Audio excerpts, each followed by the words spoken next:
ಇವತ್ತು ನಾವು ಒಂದು ವಿಶೇಷವಾದಂತಹ ಸುದ್ದಿ ಅಂತಲೇ ಹೇಳಬಹುದು. ಯಾಕೆಂದರೆ ಇದನ್ನು ನಾವು ಬಹಳಷ್ಟು ಬಾರಿ ಸ್ಪೆಲ್ ಔಟ್ ಮಾಡಿದ್ದೀವಿ. ಆದರೆ ಒಂದು ಪತ್ರಿಕಾಗೋಷ್ಠಿ ಮಾಡಿ ಈ ಒಂದು ಸುದ್ದಿಯನ್ನು ಅಡ್ರೆಸ್ ಮಾಡೋದು ಎಲ್ಲ ವಿಭಾಗಗಳಲ್ಲೂ ಮಾಡ್ತಾ ಇರೋದು ಇದು ವಿಶೇಷವಾದಂತಹ ಎಫರ್ಟ್. ನೀವೆಲ್ಲರೂ ಮಾಧ್ಯಮ ಮಿತ್ರರು ಬರೀತಾ ಇರ್ತೀರಾ, ನೋಡ್ತಾ ಇರ್ತೀರಾ ಈ ವಿಷಯಗಳ ಬಗ್ಗೆ. ಉತ್ತರ ಕರ್ನಾಟಕದಲ್ಲಿ ಬಾಣಂತಿಯರ ಸಾವಿರಬಹುದು, ಗುತ್ತಿಗೆದಾರರ ಒಂದು ಆತ್ಮಹತ್ಯೆಯಿಂದ ಸಚಿವರ ಮೇಲೆ ಇರುವಂತಹ ಕಪ್ಪು ಚುಕ್ಕೆ ಇರಬಹುದು, ಅಥವಾ ಆಯುಷ್ಮಾನ್ ಭಾರತ್ನ ಯೋಜನೆಯನ್ನು ಕರ್ನಾಟಕದಲ್ಲಿ ಜಾರಿ ಮಾಡದೇ ಇರುವಂತಹ ಸಂದರ್ಭದಲ್ಲಿ ಒಬ್ಬ ಸೀನಿಯರ್ ಸಿಟಿಸನ್ಸಿನ ಆತ್ಮಹತ್ಯೆ ಇರಬಹುದು. ಇದೆಲ್ಲನೂ ದಿನೇ ದಿನೇ ಬರ್ತಾ ಇದೆ ಪತ್ರಿಕೆಗಳಲ್ಲಿ. ಆದರೆ ಇದರಲ್ಲೆಲ್ಲದರಲ್ಲೂ ಒಂದು ಅಂಡರ್ಲೈನ್ ಥೀಮ್ ಅಂತ ಕಾಣಿಸ್ತಾ ಬರ್ತಾ ಇದೆ ನಮಗೆ. ಈ ಕರ್ನಾಟಕ ಸರ್ಕಾರ ಯಾವಾಗ ಸಿದ್ದರಾಮಯ್ಯನವರು ಮುಖ್ಯಮಂತ್ರಿ ಆದಾಗ ಆ್ಯಕ್ಚುಲಿ ಎಲೆಕ್ಷನ್ ಕ್ಯಾಂಪೇನಿಂದ ಶುರು ಮಾಡಿದರೆ ನೀವು ನೋಡ್ಕೊಂಡು ಬಂದರೆ ನೀವು ಒಂದು ಅಂಡರ್ಲೈನ್ ಥೀಮ್ ಇದೆ. ರಾಜ್ಯದಲ್ಲಿ ಕಾನೂನು ಸುವ್ಯವಸ್ಥೆ ಇದೆ ಅಂದರೆ ಅದಕ್ಕೆ ಒಂದು ಸೇಮ್ ಆನ್ಸರ್. ರಾಜ್ಯದಲ್ಲಿ ಆರೋಗ್ಯ ಇಲಾಖೆಯಲ್ಲಿ ಸರಿಯಾಗಿ ಕೆಲಸ ಆಗ್ತಾ ಇಲ್ಲ, ಬಾಣಂತಿಯರ ಸಾವಾಗ್ತಾ ಇದೆ, ಶಿಶುವಿನಲ್ಲಿ ಒಂದು ಯಾವ ಇನ್ಫೆಂಟ್ ಮಾರ್ಟಾಲಿಟಿ ಜಾಸ್ತಿ ಆಗ್ತಾ ಇದೆ ಅಂದರೆ ಒಂದೇ ಆನ್ಸರ್. ಕೊಟ್ಟಿರುವಂತಹ ಆಯುಷ್ಮಾನ್ ಭಾರತಿನ ಒಂದು ಯೋಜನೆ ಬಗ್ಗೆ ಒಂದಿಷ್ಟು ಪ್ರಶ್ನೆ ಕೇಳಿದಾಗ ಒಂದೇ ಆನ್ಸರ್. ಆವಾಸ್ ಯೋಜನೆಯಲ್ಲಿ ಮನೆ ಕಟ್ತಾ ಇದ್ದೀರೋ ಇಲ್ವೋ ಅಂತ ಕೇಳಿದ್ರೆ ಒಂದೇ ಆನ್ಸರ್. ನೀವು ಯಾವುದಾದ್ರೂ ಪ್ರಶ್ನೆ ಕೇಳಿದ್ರೆ ಈ ರಾಜ್ಯ ಸರ್ಕಾರಕ್ಕೆ, ಸಿದ್ದರಾಮಯ್ಯನವರು ಮತ್ತೆ ಸಚಿವ ಸಂಪುಟದಲ್ಲಿ ಯಾವುದಾದ್ರೂ ಪ್ರಶ್ನೆ ಕೇಳಿದ್ರೆ ನೀವು ಯಾಕೆ ಸರಿ ಕೆಲಸ ಮಾಡ್ತಿಲ್ಲ ಅಂದರೆ ಅವ್ರು ಹೇಳೋದು ಒಂದೇ ಒಂದು, ಹೇಗೋ ತಗೊಂಡು ಅದನ್ನು ಕೇಂದ್ರದ ಬುಡಕ್ಕೆ ಇಡ್ತಾರೆ. ಎಲ್ಲ ವಿಷಯಗಳಲ್ಲೂ ನೀವು ಯಾಕೆ ಇದನ್ನು ಮಾಡ್ತಾ ಇಲ್ಲ ಅಂದರೆ ಕೇಂದ್ರ ಏನೋ ಮಾಡಿಲ್ಲ, ಕೇಂದ್ರ ಯಾಕೆ ಇದನ್ನು ನಮಗೆ ಕೊಟ್ಟಿಲ್ಲ. ಇವತ್ತು ಬಾಣಂತಿಯರ ಸಾವಿನ ಬಗ್ಗೆ ಉತ್ತರ ಕರ್ನಾಟಕದಲ್ಲಿ ಒಂದು ದೊಡ್ಡವಾದಂಥ ಚರ್ಚೆ ನಡೀತಾ ಇದೆ. ಡಿಸೆಂಬರ್ 24ರಲ್ಲಿ ಜಾಸ್ತಿ ಇದು ಪ್ರಕಟಣೆ ಆಗಿತ್ತು ಪತ್ರಿಕೆಗಳಲ್ಲಿ. ಆದರೆ ಅಕ್ಟೋಬರಿಂದನೇ ಬಹಳಷ್ಟು ಜನ ಡಾಕ್ಟರ್ಸು, ಅಲ್ಲಿ ಇರೋವಂತಹ ಯಾರು ಹಾಸ್ಪಿಟಲ್ ನಡೆಸೋರು ಹೇಳ್ತಾ ಬಂದರು, ಇಲ್ಲಿ ಏನೋ ಒಂದು ಮಿಸ್ಮ್ಯಾನೇಜ್ಮೆಂಟ್ ಆಗಿದೆ, ನಮಗೆ ಬರ್ತಿರೋವಂತಹ ಮೆಡಿಕಲ್ ಎಕ್ವಿಪ್ಮೆಂಟ್ ಏನಿದೆ, ಮೆಡಿಸಿನ್ಸ್ ಇದೆ, ಇದು ಸರಿಯಾಗಿ ನಮಗೆ ಸರಿ ಹೋಗ್ತಾ ಇಲ್ಲ, ಪೀಕ್ ಆಗ್ತಾ ಇದೆ ನಂಬರ್ಸು. 217 ಕೇಸಸ್ಸು 4 ತಿಂಗಳಲ್ಲಿ ಸರ್ಕಾರಿ ಆಸ್ಪತ್ರೆಯಲ್ಲಿ ಬಾಣಂತಿಯರು ಮತ್ತು ಶಿಶುಗಳಲ್ಲೇ ಸಾವಾಗಿದೆ. ವೆರಿ ಅನ್ಯೂಶುವಲ್ ನಂಬರ್ ಆಗ್ತಾ ಇದೆ. ಯಾವ ಕರ್ನಾಟಕದಲ್ಲಿ ಮೆಟರ್ನಲ್ ಮಾರ್ಟಾಲಿಟಿ ಮತ್ತು ಇನ್ಫೆಂಟ್ ಮಾರ್ಟಾಲಿಟಿ ರೇಟ್ ಡಿಕ್ಲೈನ್ ಆಗ್ತಾ ಬಂತು, ಅದರಲ್ಲಿ ಸಡನ್ ಸ್ಪೈಕ್ ನೋಡೋಕ್ಕೆ ಶುರು ಮಾಡಿದ್ದೀವಿ ನಾವು. ದಾವಣಗೆರೆಯಲ್ಲಿರ್ಬೋದು, ರಾಯಚೂರಲ್ಲಿರ್ಬೋದು, ಕಲಬುರಗಿನಲ್ಲಿರ್ಬೋದು, ಎಲ್ಲರೂ ರೇಸ್ ಮಾಡಿರುವಂಥ ಇಶ್ಯೂನ ಅದು ಸರ್ಕಾರ ಕಣ್ಣು ಮುಚ್ಚಿಕೊಂಡು ಇದ್ದು ಡಿಸೆಂಬರ್ 24ರಷ್ಟರಲ್ಲಿ ಗೊತ್ತಾದಾಗ ಇದು ಮೀಡಿಯಾ ಪಿಕಪ್ ಆಗಿ ಸಾವುಗಳು ಜಾಸ್ತಿ ಆದ ಸಮಯದಲ್ಲಿ ಎದ್ದು ನಿಂತ್ಕೊಂಡು ಮತ್ತೆ BJP ಒಂದು ಆಪೋಸಿಷನ್ ಪಕ್ಷವಾಗಿ ನಾವು ಸತ್ಯ ಶೋಧನಾ ಒಂದು ಸಮಿತಿಯನ್ನು ರಚನೆ ಮಾಡಾದ ನಂತರ, ಹೋರಾಟ ಮಾಡಾದ ನಂತರ ದಿನೇಶ್ ಗುಂಡೂರಾವ್ ಅವರು ಸಚಿವರು ಎದ್ದು ನಿಂತು ಹೇಳ್ತಾರೆ, ಇದು ಒಂದು ಡೇಟಾಬೇಸ್ ಮಾಡಲಿ ಸೆಂಟರು, ಆವಾಗ ನಮಗೆ ಸರಿ ಗೊತ್ತಾಗುತ್ತೆ. ನಿಮ್ಮ ಸರ್ಕಾರದಲ್ಲಿ ಕೆಲಸ ಮಾಡ್ತಿರೋರು ಮತ್ತು ಸರ್ಕಾರಿ ಆಸ್ಪತ್ರೆಯಲ್ಲಿ ಜವಾಬ್ದಾರಿಯುತರು ಬಂದು ನಿಮಗೆ ಹೇಳಿದಾಗ ನಿಮಗೆ ಗೊತ್ತಾಗಲಿಲ್ವಾ? ಇದೆಲ್ಲನೂ ನಮಗೆ ಒಂದು ಚಿಕ್ಕ ಸಮಸ್ಯೆ ಅಂತ ಅನ್ನಿಸ್ಬೋದು ಅಡ್ಮಿನಿಸ್ಟ್ರೇಷನ್ನಲ್ಲಿ. ಬರೆದ್ರೆ ನಾವು ಒಬ್ಬ ಮಹಿಳೆ ತನ್ನ ಬಹಳಷ್ಟು ಖುಷಿ ಇರುವಂತಹ ಒಂದು ಸಮಯದಲ್ಲಿ, ಒಂದು ಮಗುವಿನ ಬರ್ತ್ ಆಗಬೇಕಾಗಿರುವಂತಹ ಸಮಯದಲ್ಲಿ ಆಸ್ಪತ್ರೆ ಮೇಲಿರುವಂತಹ ನಂಬಿಕೆ, ಡಾಕ್ಟರ್ಸ್ ವೈದ್ಯಕರ ಮೇಲಿರುವಂತಹ ನಂಬಿಕೆ ಬಹಳಷ್ಟು ಜಾಸ್ತಿ ಇರುತ್ತೆ. ಆ IV ಫ್ಲೂಯಿಡ್ ಕೊಟ್ಟಾಗ ಯಾರನ್ನೂ ಯೋಚನೆ ಮಾಡೋದಿಲ್ಲ, ಇದರಿಂದ ನನಗೇನಾದರೂ ತೊಂದರೆ ಆಗತ್ತಾ ಅಂತ. ಅಂತಹ ಒಂದು ಸಂದರ್ಭದಲ್ಲಿ ಒಂದು ಫಾಲ್ಟಿ ಮೆಡಿಸಿನ್ ಕೊಟ್ಟು ಸಾವಾಗಿರೋದು ಸಿಚುವೇಶನ್ನಲ್ಲಿ ಇದೆಲ್ಲ ಆದಾಗ ಸಚಿವರು ಎದ್ದು ನಿಂತ್ಕೊಳ್ತಾರೆ, ಓ ಇಲ್ಲ 0 ಡೆತ್ಸ್ ಮಾಡ್ತೀವಿ ನಾವು, ಆದರೆ ಅದು ಮಾಡೋಕ್ಕಿಂತ ಮುಂಚೆ ಸೆಂಟರು ನಮಗೆ ಸಹಾಯ ಮಾಡಬೇಕು. ಯಾವುದರಲ್ಲಿ ಸಹಾಯ ಮಾಡಬೇಕು ಅಂದರೆ ಒಂದು ಡೇಟಾಬೇಸ್ ಮಾಡಬೇಕು ಅಂತ. ತಪ್ಪಿಲ್ಲ, ಒಳ್ಳೆ ಸಜೆಷನ್ನು. ಆದರೆ ಮುಂಚೆ ನೀವು ಹೇಳಿ, ಇದನ್ನು ನಿಮ್ಮ ಸರ್ಕಾರಿ ಇಲಾಖೆ ಬಂದು ನಲ್ಲಿ ಕೆಲಸ ಮಾಡ್ತಿರೋರು ಬಂದು ಹೇಳಿದಾಗ ಈ ಥರ ನಡೀತಾ ಇದೆ, ಸ್ಪೈಕ್ ಆಗಿದೆ ಅಂತ, ಅದ್ರ ಬಗ್ಗೆ ನೀವು ಯಾಕೆ ಒಂಚೂರು ವಿಜಿಲೆಂಟ್ ಆಗಲಿಲ್ಲ? ಇದೇ ಒಂದು ದಿನೇಶ್ ಗುಂಡೂರಾವ್ ಅವರು ಟ್ವಿಟರ್ನಲ್ಲಿ ಜಗಳ ಆಡ್ತಾರೆ. ಸಂಸದರು ಒಬ್ಬರು ಕೇಳ್ತಾರೆ, ಡಿಸೆಂಬರ್ 25ನೇ ತಾರೀಕು ಒಬ್ಬರು ಸೀನಿಯರ್ ಸಿಟಿಸನ್ ಸರ್ಕಾರಿ ಆಸ್ಪತ್ರೆಯಲ್ಲಿ ಕ್ಯಾನ್ಸರ್ ಚಿಕಿತ್ಸೆಗೆ ಅಂತ ಹೋದಂತಹ ಒಬ್ಬರು, ಅವರಿಗೆ ನಿಮಗೆ ಈ ಸೌಲಭ್ಯ ಇಲ್ಲ, ನಿಮಗೆ ನಾವು ಚಿಕಿತ್ಸೆ ಕೊಡೋದಿಕ್ಕೆ ಆಗಲ್ಲ, ಇದೇ ಮಾತಲ್ಲಿ ಹೇಳಿರುವಂಥದ್ದು. ನಿಮಗೆ ಈ ಸೌಲಭ್ಯ ಇಲ್ಲ, ನಾವು ನಿಮಗೆ ಚಿಕಿತ್ಸೆ ಕೊಡೋದಿಕ್ಕಾಗಲ್ಲ ಅಂತ ಹೇಳಿದ್ದಕ್ಕೆ ಅವರು ಆತ್ಮಹತ್ಯೆ ಮಾಡಿಕೊಂಡಿರುವಂತಹ ಪರಿಸ್ಥಿತಿ ನಾವು ಕಂಡುಬಂದಿದ್ದೀವಿ. ದಿನೇಶ್ ಗುಂಡೂರಾವ್ ಅವರು, ಇಲ್ಲ ಪ್ರಧಾನಮಂತ್ರಿ ಮೋದಿ ಅವರು ನೋಡಿ ಎಲ್ಲದರಲ್ಲೂ ನೀವು ರಾಜಕೀಯ ತರ್ತೀರಾ, ಎಲ್ಲದರಲ್ಲೂ ನೀವು ಸರ್ಕಾರದ ಕೇಂದ್ರ ಕೇಂದ್ರ ಕೇಂದ್ರ ಅಂತೀರಾ, ಅಂದರೆ ಇದು ನಮ್ಮ ರಾಜ್ಯನ ಆಳ್ವಿಕೆ ಮಾಡೋದಕ್ಕೆ ನಿಮಗೆ ಸಾಕಾಗ್ತಾ ಇಲ್ವಾ, ನಿಮಗೆ ಆಗ್ತಾ ಇಲ್ವಾ? ಕೇಂದ್ರಕ್ಕೆ ಬಿಡಿ ಹಾಗಾದರೆ. ಇಲ್ಲ, ಆಯುಷ್ಮಾನ್ ಭಾರತದ ಬಗ್ಗೆ ನಾವು ಮಾತಾಡೋದಿಲ್ಲ, ಯಾಕೆ ಅಂದರೆ ಅದರದ್ದು ಇಷ್ಟು ಒಂದು ಎಷ್ಟು ಹಣ ಬರಬೇಕಾಗಿದೆಯೋ ಅದು ಬಂದಿಲ್ಲ. ಇಂತಹ ನಿಜವಾದಂತಹ ನಿಮಗೆ ಹಣದ ಕೊರತೆ ಇದ್ದರೆ ಅದು ಸೆಂಟರಿಂದ ನೀವು ಅದನ್ನು ನೆಗೋಷಿಯೇಟ್ ಮಾಡಿ ಅದ್ರ ಜನರ ಪ್ರಾಬ್ಲಮ್ ಮಾಡಬೇಡಿ. ಭಾರತದ ಏನು 70+ ಇಯರ್ಸ್ಗೆ ಸೀನಿಯರ್ ಸಿಟಿಸನ್ಸ್ಗೆ ಅಂತ ಜಾರಿ ಮಾಡಿರುವಂತಹ ಸ್ಪೆಷಲ್ ಯೋಜನೆ 5 ಲಕ್ಷ, ಅದು ಬಹಳ ಮುಖ್ಯವಾದಂಥದ್ದು. ನಮ್ಮ ಬರ್ತ್ ರೇಟ್ ಕಡಿಮೆ ಆಗ್ತಾ ಇದೆಯೋ ಹಾಗೆಯೇ ನಮ್ಮ ಪಾಪ್ಯುಲೇಷನ್ ಇವತ್ತಿನ ಮೀಡಿಯನ್ ಏಜ್ 28 ಇರ್ಬೋದು, ಆದರೆ ನಮ್ಮ ಸೀನಿಯರ್ ಸಿಟಿಸನ್ಸ್ಗೆ ಗ್ರೋ ಆಗ್ತಾ ಇದೆ. ಅಂದರೆ ಬಹಳಷ್ಟು ಜನಕ್ಕೆ ಬೇಕಾಗಿರುವಂತಹ ಇದೊಂದು ಸೌಲಭ್ಯ. ಅದನ್ನು ನೀವು ಕರೆಕ್ಟಾಗಿ ಫಂಕ್ಷನಲ್ ಮಾಡ್ತೀವಿ ಅಂತ ಒಂದು ಕಮಿಟ್ಮೆಂಟ್ ಕೊಡಲ್ಲ ನೀವು.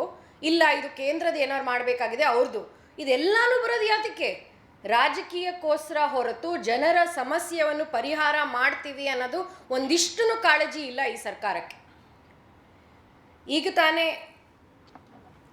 ದಕ್ಷಿಣ ಕನ್ನಡದ ಸಂಸದರಾದಂತಹ ಬ್ರಿಜೇಶ್ ಚೌಟ ಅವರು ನನಗೆ ಮಾತನಾಡಬೇಕಾದಾಗ ಹೇಳಿದರು, ಈ ಒಂದು ಥೀಮ್ ನೀವು ನೋಡ್ತಾ ಇದ್ದೀರಲ್ಲ, ಈ ಟ್ರೆಂಡ್ ನೀವು ನೋಡ್ತಾ ಇದ್ದೀರಲ್ಲ, ಇದು ಎಲ್ಲ ಸರ್ಕಾರದ ಕೇಂದ್ರ ಸರ್ಕಾರದ ಯೋಜನೆಗಳಲ್ಲಿ ಒಂದು ಅಂಡರ್ ಯೂಟಿಲೈಸೇಷನ್ ಆಫ್ ಫಂಡ್ಸ್ ಆಗಿದೆ, ಅಥವಾ ಹೊಸ ಒಂದು ಇನಿಷಿಯೇಟಿವ್ ತಂದಾಗ ಅದನ್ನು ಜಾರಿ ಮಾಡೋದಿಲ್ಲ ಅಂತ ಹಠ ಹಿಡಿಯುವಂತಹ ಸರ್ಕಾರ ಇವತ್ತು ಕರ್ನಾಟಕದಲ್ಲಿ ಇರುವಂಥದ್ದು.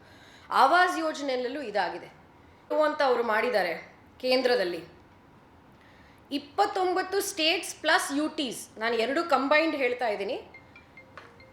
ಇದಿಷ್ಟು ಸ್ಟೇಟ್ UTಗಳನ್ನು ಒಪ್ಪಿಕೊಂಡಿದೆ ಮತ್ತು ಅದನ್ನು ನಾವು ಇಂಪ್ಲಿಮೆಂಟ್ ಮಾಡ್ತೀವಿ ಅಂತ ಹೇಳಿರೋದ್ರಲ್ಲಿ ಕರ್ನಾಟಕ ಒಂದಾಗಿಲ್ಲ. ಇದ್ರದ್ದು ಡೀಟೇಲ್ಸ್ ನಾವು ಇನ್ನು ಎಲ್ಲ ಪ್ರಕಟಣೆಯೂ ಆಗಿದೆ, ನೀವು ಅದನ್ನು ನೋಡಬಹುದು. ಕರ್ನಾಟಕ ಅದರ ಭಾಗಿ ಆಗಿಲ್ಲ. ಹೀಗೇ ನೀವು ಒಂದೊಂದು ಯೋಜನೆಗಳು ಯಾವುದು ಜನರಿಗೆ ಮುಟ್ಟಬೇಕಾದಂತಹ, ಜನರಿಗೆ ನಿಜವಾಗ್ಲೂ ಅವರ ಒಂದು ಬೆಳವಣಿಗೆಗೆ ಬೇಕಾಗಿರುವಂಥ ಯೋಜನೆಗಳನ್ನು ರಾಜಕೀಯ ವಿಷಯಕ್ಕಾಗಿ ನೀವು ಬೇಡ ಅಂತ ಹೇಳ್ತಾ ಹೋದರೆ ನಾವು ಎಲ್ಲಿ ಹೋಗ್ತೀವಿ? ಇಂತಹ ಒಂದು ಸರ್ಕಾರದಲ್ಲಿ ಇದನ್ನು ನಾವು ಸರ್ಕಾರ ರಚನೆ ಆದಾಗಿಂದ ಹೇಳ್ತಾ ಬಂದಿರುವಂಥದ್ದು. ಫೆಡ್ರಲಿಸಮ್ ಅಂತ ಒಂದು ನೆಪದಲ್ಲಿ ನೀವು ರಾಜಕೀಯ ಮಾಡಬೇಡಿ. ಕೋಆಪರೇಟಿವ್ ಫೆಡ್ರಲಿಸಮನ್ನು ನಾವು ಮುಂದೆ ತೊಗೊಂಡು ಹೋಗೋಣ. ಇದಕ್ಕೆ ನಾವು ಓಪನ್ ಆಗಿದ್ದೀವಿ. ಯಾವ ಅಪಾಯಿಂಟ್ಮೆಂಟ್ ಕೊಟ್ಟಿಲ್ಲ, ಯಾವಾಗ ಹೋಗಿ ಮೀಟ್ ಮಾಡೋದಕ್ಕೆ ಬಿಟ್ಟಿಲ್ಲ, ಇದೆಲ್ಲನೂ ಅವಕಾಶಗಳಿದೆ. ಆದರೆ ಒಂದು ರಾಜ್ಯ ಸರ್ಕಾರ ಹೇಗೆ ನಡಿಬೇಕೋ ಅದನ್ನು ನಡೆಸೋದಕ್ಕೆ ನಿಮಗಾಗ್ತಿಲ್ಲ, ಅದಕ್ಕೋಸ್ಕರ ನೀವು ಕೇಂದ್ರದ ಮೇಲೆ ತಲೆ ಕಟ್ಟಿಡ್ತಿದ್ದೀರಾ ಅಂದರೆ ಇದು ತಪ್ಪು. ಇದು ಮಾರ್ಗದಲ್ಲಿ ಇಲ್ಲ. ಅದನ್ನೇ ಹೇಳ್ತಾ ಇವತ್ತು ಸಿದ್ದರಾಮಯ್ಯನವರು ಮೊನ್ನೆ ತಮ್ಮ ಅಡ್ಮಿನಿಸ್ಟ್ರೇಟರ್ಸನ್ನು ಕರೆದು ಒಂದು ಮೀಟಿಂಗ್ ಮಾಡಿರೋದು ನೀವೆಲ್ಲರೂ ನೋಡಿರ್ತೀರ ನ್ಯೂಸಿನಲ್ಲಿ. ಭಾಳಷ್ಟು ವಿಷಯ ಚರ್ಚೆ ಆಗಿದೆ. ಆದರೆ ನ್ಯೂಸಲ್ಲಿ ಹೈಲೈಟ್ ಆಗಿರೋದು ಒಂದು ವಿಷಯ ಏನು ಅಂದರೆ severe under utilisation of funds. ಈ ಡಿಜಿಟಲ್ ಟೆಕ್ನಾಲಜಿ, ಡಿಜಿಟಲ್ ಇಂಡಿಯಾಯಿಂದ ಒಂದು ಒಳ್ಳೇದು ಏನಾಗಿದೆ ಅಂದರೆ ಸರ್ಕಾರ ಹೇಗೆ ನಡೆಯಲ್ಲ ಅನ್ನೋದು ಒಂದು ರಿಯಲ್ ಟೈಮ್ ಡೇಟಾ ಅಪ್ಡೇಟನ್ನು ನೋಡೋದಕ್ಕೆ ನಮಗೊಂದು ಅವಕಾಶ ಇದೆ. ಅವಲೋಕನ ಅಂತ, ಕರ್ನಾಟಕ ಸರ್ಕಾರದೇ ಒಂದು ಅವಲೋಕನ ಅಂತ ಒಂದು ವೆಬ್ಸೈಟ್, ಅದರಲ್ಲಿ ನೀವೆಲ್ಲರೂ ಪತ್ರಕರ್ತರು ಹೋಗಿ ನೋಡ್ಬೋದು. ನಾನು ಇವತ್ತು ಪ್ರಿಂಟೌಟ್ ತರಬೇಕಿತ್ತು, ಅದನ್ನು ಆಗಲಿಲ್ಲ. ಅವಲೋಕನ ವೆಬ್ಸೈಟಲ್ಲಿ ನೋಡಿದ್ರೆ ಯಾವ ಡಿಪಾರ್ಟ್ಮೆಂಟು ಎಷ್ಟು ಅಲೋಕೇಶನ್ ಆಗಿತ್ತು, ಅದು ಎಷ್ಟು ಯೂಟಿಲೈಸ್ ಆಗಿದೆ, ನಾನು ನಿಮ್ಮ ಮಾಧ್ಯಮದ ಮುಖಾಂತರ ಜನರಿಗೆ ಹೇಳ್ತೀನಿ, ಎಲ್ಲರೂ ಹೋಗಿ ನೋಡ್ಬೋದು ಇದನ್ನು. Severe under utilisation up to 50% across all departments. Average ನಾನು ಹೇಳ್ತಾ ಇರೋದು. ಸಿದ್ದರಾಮಯ್ಯನವರು ತಮ್ಮ ಅಡ್ಮಿನಿಸ್ಟ್ರೇಟರ್ಸನ್ನು, ಇದು ಸೋಷಿಯಲ್ ವೆಲ್ಫೇರ್ ಡಿಪಾರ್ಟ್ಮೆಂಟ್ ಅಡ್ಮಿನಿಸ್ಟ್ರೇಟರ್ಸನ್ನು ಕೂಡಿಸ್ಕೊಂಡು ಯಾಕೆ ನೀವು ಅಂಡರ್ ಯೂಟಿಲೈಸೇಷನ್ ಮಾಡಿದ್ದೀರಾ? ಫೈನಾನ್ಷಿಯಲ್ ಇಯರ್ ಎಂಡ್ ಬರ್ತಾ ಇದೆ, 50%, 43%, ಇಷ್ಟು ಪರ್ಸೆಂಟ್ ಯೂಟಿಲೈಸೇಷನ್ ಹೇಗೆ ಮಾಡೋದು 2 ತಿಂಗಳಲ್ಲಿ? ಒಂದು ಕಡೆ ಹೇಳ್ತಾರೆ ಅಭಿವೃದ್ಧಿಗೆ ನಮ್ಮ ಹತ್ರ ಹಣ ಇಲ್ಲ ಅಂತ, ಇದು ನಾನಲ್ಲ, ನಮ್ಮ ಪಕ್ಷ ಅಲ್ಲ ಹೇಳ್ತಾ ಇರೋದು, ಇದು ಕಾಂಗ್ರೆಸ್ ಪಕ್ಷದ ಶಾಸಕರು, ಸಂಸದರು, ಮಾನ್ಯ ಉಪಮುಖ್ಯಮಂತ್ರಿಗಳೇ ಹೇಳಿರೋವಂಥದ್ದು. ಇನ್ನೊಂದು ಕಡೆ ಈ ಥರ ಅಂಡರ್ ಯೂಟಿಲೈಸೇಷನ್ ಆಫ್ ಫಂಡ್ಸ್ ಆಗುತ್ತೆ. ಈ ಎರಡನ್ನೂ ಸೇರಿ ನೋಡಿದ್ರೆ ಸಿದ್ದರಾಮಯ್ಯನವ್ರಿಗೆ ತಮ್ಮ ಸರ್ಕಾರದ ಏನೇನು ನಡೀತಿದೆ ಅನ್ನೋದ್ರ ಬಗ್ಗೆ ಒಂದು ಗಮನ ಇಲ್ವಾ? ಅವ್ರು ಬೇರೆ ಯಾವುದರಲ್ಲೂ ಡಿಸ್ಟ್ರ್ಯಾಕ್ಟ್ ಆಗಿದ್ದಾರಾ? ಬಹುಶಃ ಡಿನ್ನರ್ ಪಾಲಿಟಿಕ್ಸಲ್ಲಿ ಡಿಸ್ಟ್ರ್ಯಾಕ್ಟ್ ಆಗಿದ್ದಾರಾ ಅವರು? ಈ ಪ್ರಶ್ನೆನ ಕೇಳ್ತಾ ಈ ಸರ್ಕಾರದ ಒಂದು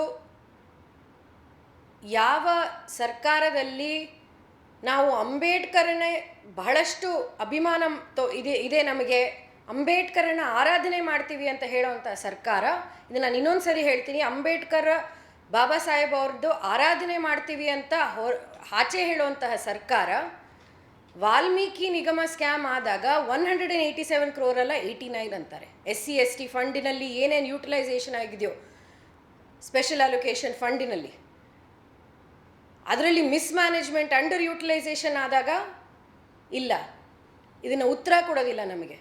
ಲೆಜಿಸ್ಲೇಟಿವ್ ಕಮಿಟಿ ಏನು ಹೇಳಿದೆ, ಯಾವ ಗ್ಯಾರಂಟಿ ಯೋಜನೆಗಳು ನೀವು ಆ ಫಂಡಿನಿಂದ ಜಾಸ್ತಿ ತೊಗೊಳ್ಬಾರ್ದು, ಇರೋಷ್ಟು ಮಾತ್ರ ಅದಕ್ಕೊಂದು ಲಿಮಿಟ್ ಕ್ಯಾಪ್ ಹಾಕಬೇಕು ಅಂತಲೂ ಹೇಳಿರೋಂಥ ಇಂತಹ ಒಂದು ಸರ್ಕಾರ ಬರೀ ಬಾಯಿ ಮಾತಿಗೆ ನಾವು ಇದನ್ನು ಮಾಡ್ತಾ ಇದ್ದೀವಿ ಗ್ಯಾರಂಟಿ ಗ್ಯಾರಂಟಿ ಗ್ಯಾರಂಟಿ ಅಂತ ಹೇಳಿದ್ರೆ ಅದು ನಿಜವಾಗ್ಲೂ ಜನರಿಗೆ ಏನು ಸಿಗ್ತಾ ಇದೆ, ಜನರಿಗೆ ಯಾವ ಥರ ಒಂದು ಮೂಲಭೂತ ಸೌಕರ್ಯಗಳು ಯಾವುದು ನಿಜವಾಗ್ಲೂ ಬೆನಿಫಿಟ್ ಆಗ್ತಾ ಇದೆ ಅಂತ ನೋಡೋದು ಬಹಳಷ್ಟು ಮುಖ್ಯ, ಅದನ್ನು ಪ್ರಶ್ನೆ ಮಾಡೋದು ಬಹಳಷ್ಟು ಮುಖ್ಯ.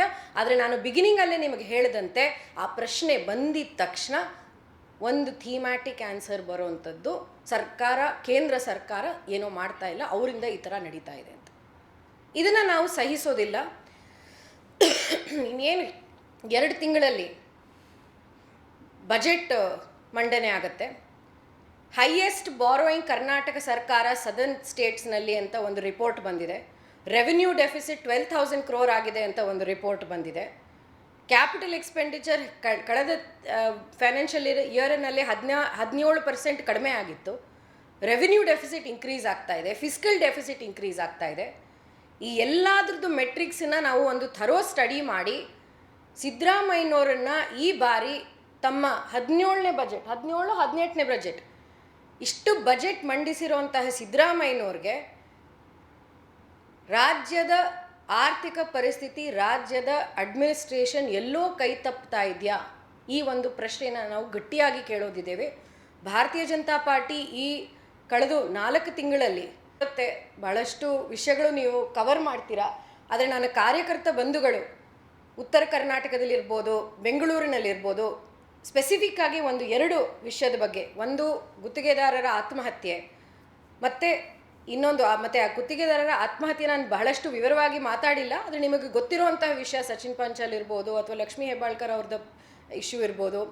ಇದೆಲ್ಲನೂ ಒಂದು ಸತ್ಯಶೋಧನಾ ಸಮಿತಿಯನ್ನು ಮಾಡಿ ನಾವು ಇದ್ರ ಬಗ್ಗೆ ನಿಜವಾದ ಟ್ರೂತ್ ಏನು ಅಂತ ಫೈಂಡ್ ಔಟ್ ಮಾಡೋದಕ್ಕೆ ಪ್ರಯತ್ನ ಪಟ್ಟಿದ್ದೀವಿ. ಅದು ಬಿಟ್ಟು ನಾನು ಹೇಳ್ದಂಗೆ ಈ ಇನ್ನೊಂದು ಸತ್ಯಶೋಧನಾ ಕಮಿಟಿ ಫಾರ್ ಬಾಣಂತಿಯರ ಸಾವು ಅದು ಬಹಳ ಮುಖ್ಯವಾಗಿದೆ. ಯಾಕೆಂದರೆ ನೋಡಿ, ಆಯುಷ್ಮಾನ್ ಭಾರತ್ ಅವರು ಬೆಂಗಳೂರಿನಲ್ಲಿ ಒಬ್ಬರು ಇಂತಹ ಆತ್ಮಹತ್ಯೆ ಆಯಿತು, ಕಂಪ್ಯಾರಿಸನ್ ಅಂತ ಅಲ್ಲ, ಆದರೆ ಅವರ ಸಾವಾದ ನಂತರ national commission of human rights ಅವ್ರಿಗೆ ಕಾಗ್ನಿಸೆನ್ಸ್ ತೊಗೊಂಡು ಈ ಇಶ್ಯೂನ ಸ್ಟೇಟ್ ಗೌರ್ಮೆಂಟಿಗೆ ಪ್ರಶ್ನೆ ಕೇಳಿದೆ, ನೀವು ಯಾಕೆ ಇದನ್ನು ಸರಿಯಾಗಿ ಜಾರಿ ಮಾಡಿಲ್ಲ, ಇದೇನು ನಡೀತಾ ಇದೆ ಇದ್ರ ಬಗ್ಗೆ, ಇದು ಒಂದು ಗ್ರಾಸ್ ವೈಲೇಷನ್ ಅಂತ. ಆದರೆ ಬಾಣಂತಿಯರ ಸಾವು ನಡ್ಕೊಂಡು ಬಂದಿರೋದು, ಅವ್ರ ವಾಯ್ಸನ್ನು ಇನ್ನೂ ಆ್ಯಂಪ್ಲಿಫೈ ಮಾಡೋದಕ್ಕೆ ನಾವು ಅಲ್ಲಿ ಗ್ರೌಂಡಿಗೆ ಹೋಗಿದ್ದೀವಿ. ಪ್ರತಿ ಆಸ್ಪತ್ರೆಯಲ್ಲೂ ವಿಸಿಟ್ ಮಾಡಿರುವಂತಹ ನಮ್ಮ ತಂಡ ಈ ರಿಪೋರ್ಟನ್ನು ಅವರು ವೆರಿ ಸೂನ್ ಅವರನ್ನು ಜಾರಿ ಮಾಡ್ತಾರೆ. ಈ 2 ಸತ್ಯಶೋಧನಾ ಕಮಿಟಿಗಳು BJP ಹೋರಾಟದ ಮೂಲಕ ಮಾಡ್ತಿರೋವಂಥ ಕೆಲಸಕ್ಕೆ ಆ್ಯಡ್ ಆನ್ ಮಾಡೋದಕ್ಕೆ ಈ ಒಂದು ಫ್ಯಾಕ್ಟ್ ಫೈಂಡಿಂಗ್ ಕಮಿಟಿಗಳನ್ನು ನಾವು ಹಾಕಿದ್ದೀವಿ. ದಿನ ಹೋಗಿ ಅವರು ಬಹಳಷ್ಟು ಟೀಮ್ಸು ಬಹಳಷ್ಟು ಹಾಸ್ಪಿಟ್ಲಲ್ಲಿ ವಿಸಿಟ್ ಮಾಡ್ತಾ ಇದ್ದಾರೆ. ಇನ್ನೇನು ಒಂದಿಷ್ಟು ದಿನದಲ್ಲಿ ರಿಪೋರ್ಟ್ ಬರುತ್ತೆ, ಮಾಧ್ಯಮ ಮಿತ್ರರಿಗೆ ಅದನ್ನು ಶೇರ್ ಮಾಡ್ತೀವಿ. ಕೊನೆಯದಾಗಿ ನಾನು ಒಂದು ಹೇಳೋದಕ್ಕೆ ಇಷ್ಟಪಡೋದು ಏನು ಅಂದರೆ, ನಾವು ಬಂದಾಗಲಿಂದ ಹೇಳ್ತಾ ಇದ್ದೀವಿ ಇದು ATM ಸರ್ಕಾರ, ಇದು ATM ಸರ್ಕಾರ ಎಂಬ ಒಂದು ವಿಷಯನ. ಇದೇನು ಮುಚ್ಚು ಮಾತಾಗಿಲ್ಲ, ಯಾಕೆಂದರೆ ಕರ್ನಾಟಕದಲ್ಲಿ ಮತ್ತು ಕಾಂಗ್ರೆಸ್ಸಿಗಿರುವಂತಹ ದೊಡ್ಡ ಹೈ ಎಕಾನಮಿ ಸ್ಟೇಟ್ಸ್ ಅನ್ನೋದು ಕರ್ನಾಟಕ ಮತ್ತು ತೆಲಂಗಾಣ ಅಂತ ಹೇಳ್ಬೋದು, ಎರಡು ಸದರ್ನ್ ಸ್ಟೇಟ್ಸ್. ಇವಾಗ ಡೆಲ್ಲಿ ಎಲೆಕ್ಷನ್ ಬರ್ತಿರೋದ್ರಿಂದ ನಮಗೊಂದು ಭಯ, ಈ ATM ಸರ್ಕಾರದಿಂದ ಏನಾದರೂ ವಿತ್ಡ್ರಾಲ್ ತುಂಬಾ ಜಾಸ್ತಿ ಆಗುತ್ತಾ, ಎಲ್ಲಿ ಹೋಗ್ತಾ ಇದೆ ಈ ಅಂಡರ್ ಯುಟಿಲೈಸ್ಡ್ ಫಂಡ್ಸು, ಕರೆಕ್ಟಾಗಿ ಅಕೌಂಟ್ ಆಗಿದೆಯಾ? ಸಿದ್ದರಾಮಯ್ಯನವರೇ ವಾಲ್ಮೀಕಿ ಹಗರಣದಲ್ಲಿ ಹೇಳ್ತಾರೆ 187 crore ಅಲ್ಲಪ್ಪ, ಅಷ್ಟಲ್ಲ, ಬರೀ 89 crore ಅಷ್ಟೇ. ಏನು ಆಟನ ಅದು? ಒಂದು ಮಾರ್ಜಿನಲೈಸ್ ಕಮ್ಯುನಿಟಿಗೆ ಬೇಕಾಗಿರುವಂತಹ ದುಡ್ಡು ನೀವು SC ಕಮ್ಯುನಿಟಿಗೆ ಸ್ಕಾಲರ್ಶಿಪ್ ಕೊಡದೆ ಆ ST ಕಮ್ಯುನಿಟೀಸ್ಗೆ ಏನು ಸ್ಕಾಲರ್ಶಿಪ್ಗೆ ದುಡ್ಡು ಅಂತ ಇದ್ದಿದ್ದು ಆ ಫಂಡನ್ನು ತೆಗೆದು ನೀವು ಬಳ್ಳಾರಿ ಚುನಾವಣೆಯಲ್ಲಿ ಅಥವಾ Telangana Hyderabad fake account, Lamborghini, ಇದೆಲ್ಲ ಏನು? ಇಂತಹ ಒಂದು ATM ಸರ್ಕಾರ ಇನ್ನು ಡೆಲ್ಲಿ ಎಲೆಕ್ಷನ್ಗೆ ಏನಾಗತ್ತೆ ಅನ್ನೋ ಒಂದು ಭಯದಲ್ಲಿ ನಾವೆಲ್ಲರೂ ಜನಸಾಮಾನ್ಯರು ಇರೋವಂಥದ್ದು. ಆದರೆ ಭಾರತೀಯ ಜನತಾ ಪಾರ್ಟಿ ಒಂದು ಮೈಕ್ರೋಸ್ಕೋಪ್ ಇಟ್ಕೊಂಡು ಫೈನಾನ್ಸನ್ನ ಆಡಿಟ್ ಮಾಡ್ತೀವಿ. ಈ ಬರೋ ಬಜೆಟ್ ಸೆಷನ್ನಲ್ಲಿ ನಮ್ಮ ಫೋಕಸ್ ಅದಿರುತ್ತೆ. ಈ ಎಲ್ಲ ವಿಷಯಗಳನ್ನು ಹೇಳ್ತಾ ಆ ಕೊನೆಯಾದಂತಹ ಪ್ರಶ್ನೆ, ಸಿದ್ದರಾಮಯ್ಯನವರೇ, DK ಶಿವಕುಮಾರ್ ಅವರೇ, ಒಂದು ಕೈ ನೀವು ಕೇಂದ್ರಕ್ಕೆ ತೋರಿಸಿದಾಗ ಇನ್ನು 4 ಬೆರಳು ನಿಮಗೆ ತೋರಿಸುತ್ತೆ. ಎಲ್ಲದಕ್ಕೂ ಕೇಂದ್ರ ಕೇಂದ್ರ ಕೇಂದ್ರ ಅಂತಿರಲ್ಲ, ನೀವೇನು ಮಾಡ್ತಾ ಇದ್ದೀರಾ ಅದನ್ನು ಹೇಳಿ. ಇದನ್ನು ಹೇಳ್ತಾ ನನ್ನ ಒಂದು ಮಾತುಗಳನ್ನು ಮುಗಿಸ್ತೀನಿ. ಪ್ರಶ್ನೆಗಳಿದ್ರೆ ನಾನು ತಗೊಳ್ಳೋದಕ್ಕೆ ಇಷ್ಟಪಡ್ತೇನೆ. ಅಲ್ಲ ರಾಜೀನಾಮೆ, ಅದನ್ನು ಈಕ್ವಲೆಂಟಾಗಿ ಕಂಪೇರ್ ಮಾಡಿದ್ರೆ ಅದು ನಾವು ವಿನ್ ಅಂತ ತಗೊಳ್ಳೋದಿಲ್ಲ. ಅಲ್ಲ, ನೀವು ಹೇಳೋದು ಸರಿ ಸರ್, ನೀವು ಹೇಳೋದು ಸರಿ. BJP ಮೇಲೆ ಇಟ್ಟಿರುವಂತಹ ಒಂದು ಭರವಸೆ ಬಗ್ಗೆ ನಾನು ಖುಷಿ ಪಡ್ತೀನಿ. ನಮ್ಮ ಹೋರಾಟ ಇನ್ನೂ ಗಟ್ಟಿ ಮಾಡಬೇಕು ಅಂತ ನಾವು ಕಷ್ಟಪಡ್ತಿರೋದು. ಒಂದು ನಾನು ಹೇಳೋಕ್ಕೆ ಇಷ್ಟಪಡ್ತೀನಿ, ಯಾವುದೇ ಆದಂತಹ ನೀವು ಆಚೆ ಕಡೆಯಿಂದ ಕಾಣಿಸುವಂತಹ ಏನೇ ಒಂದು ಪ್ರಯತ್ನ ಇದ್ರೂ ಅದರ 10ರಷ್ಟು ಕಾರ್ಯಕರ್ತರು, ಗ್ರೌಂಡಲ್ಲಿರುವಂತಹ ಕಾರ್ಯಕರ್ತರು ಮಾಡ್ತಾ ಇದ್ದಾರೆ. ಒಂದಿವ್ಸ ಈ ನಾವು ಮಾಡ್ಕೊಂಡು ಬರ್ತೀವಿ.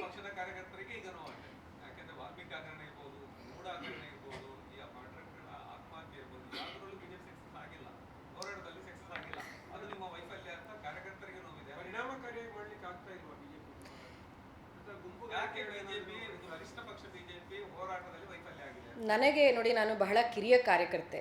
ನಾನು 1 ವರ್ಷ ಆಗಿದೆ BJPಗೆ ಬಂದು, ಆದರೆ 10 ವರ್ಷ ಹೊರಗಡೆಯಿಂದ ಕೆಲಸ ಮಾಡ್ಕೊಂಡು ಬಂದಿದ್ದೀನಿ. ನಾನು ನಿಮಗೆ ನಿಜ ಹೇಳ್ತೀನಿ, ನೀವು ಅದನ್ನು ಬಿಲೀವ್ ಮಾಡ್ತಿರೋ ಇಲ್ವೋ ನನಗೆ ಗೊತ್ತಿಲ್ಲ. ಯಾವ ಥರ ಪರಿಸ್ಥಿತಿ ಆಗಿದೆ ಅಂದರೆ, ಎಲ್ಲ ಒಂದು ವಿಭಾಗಗಳಲ್ಲಿ ಮತ್ತು ಎಲ್ಲ ಒಂದು ಕೇಂದ್ರಗಳಲ್ಲಿ, ನಮ್ಮ ಮಂಡಲದಲ್ಲಿ ಎಲ್ಲ ಕಾರ್ಯಕರ್ತರು ಹೇಳ್ತಾರೆ, ಎಷ್ಟು ಹೋರಾಟ ಮಾಡ್ತಾನೇ ಇದ್ದೀವಿ ನಾವು ಅಂತ. ಅದು ಸಕ್ಸಸ್ ಆಗಿಲ್ಲ ಅದು ಯಾವುದು ಮೆಟ್ರಿಕಲ್ಲಿ ನಾವು ಮೆಷರ್ ಮಾಡ್ತಾ ಇದ್ದೀವಿ. ಜನಸಾಮಾನ್ಯರಿಗೆ ಅರ್ಥ ಆಗಿದೆ ಈ ಸರ್ಕಾರದ ವೈಫಲ್ಯಗಳು. ಇವಾಗ ನೀವು ಬಸ್ ಬೆಲೆ ಏರಿಕೆ ವಿಷಯ ನೋಡ್ಬೋದು. ನಾವು ಹೋಗಿ ರೋಸನ್ನು ಕೊಟ್ಟಿದ್ದು, ಬೇರೆ ಥರದಂತಹ ಒಂದು ಹೋರಾಟ ಮಾಡೋದಕ್ಕೆ ಪ್ರಯತ್ನ ಪಟ್ಟಿದ್ದು.